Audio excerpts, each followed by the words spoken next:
Kurani udhëzon drejt asaj që është më e mira.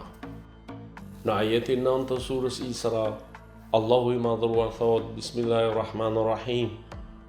Inna hadha al-Qur'ana yahdi lillati hiya aqwam wa yubashshiru al-mu'minina alladhina ya'maluna salihati anna lahum ajran kabira.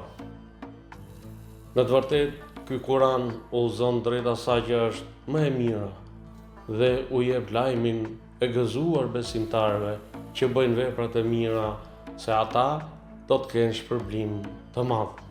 Fraza e ajetit, ky Kur'an udhëzon drejt asaj që është më e mira, do të thotë se Kur'ani është udhërrëfyesi më i përsosur për jetën e njeriu. Ai e udhëzon njeriu drejt besimit të drejtë të pastër, drejt moralit më të lartë, drejtësisë dhe barazisë, drejt jetës së ekuilibruar shpirtërore dhe shoqërore. Shprehja më e mira do të thotë rruga më e drejtë, më e balancuar dhe më e përsosur, ajo që e çon njeriu drejt suksesit në këtë botë dhe në botën tjetër. Kurani nuk udhëzon vetëm për adhurim, por Kurani udhëzon edhe në sjellje, në marrëdhënie, drejtësi, durim, mëshirë dhe përgjegjësi. Fraza e ajetit u jep lajmin e gëzuar besimtarëve që bëjnë veprat e mira, do të thotë se Kurani nuk është vetëm paralajmërim, por edhe sjellës i lajmit të mirë. Ai premton se besimtarët që bëjnë punë të mira, besojnë me sinqeritet dhe zbatojnë urdhat e Allahut, do të marrin shpërblim dhe mëshirë nga Allahu. Kjo i jep besimtarit shpresë, forcë dhe motivim për të vazhduar në rrugën e drejtë.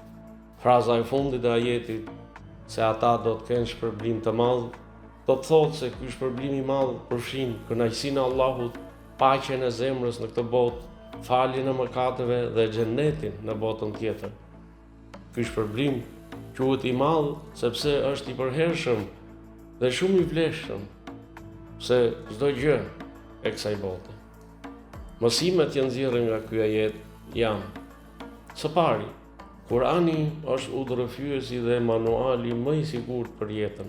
Së dyti, lumturia e vërtet gjendet në ndjekjen e udhëzimit të Kuranit.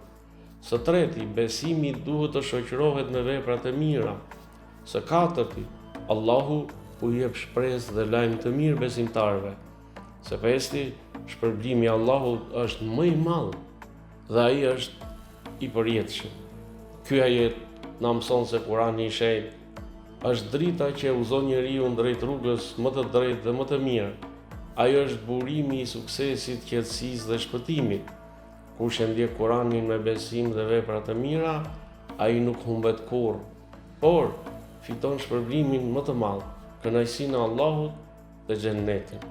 Kurani është jo vetëm libër për t'u lexuar, por udhërrëfyes për t'u jetuar.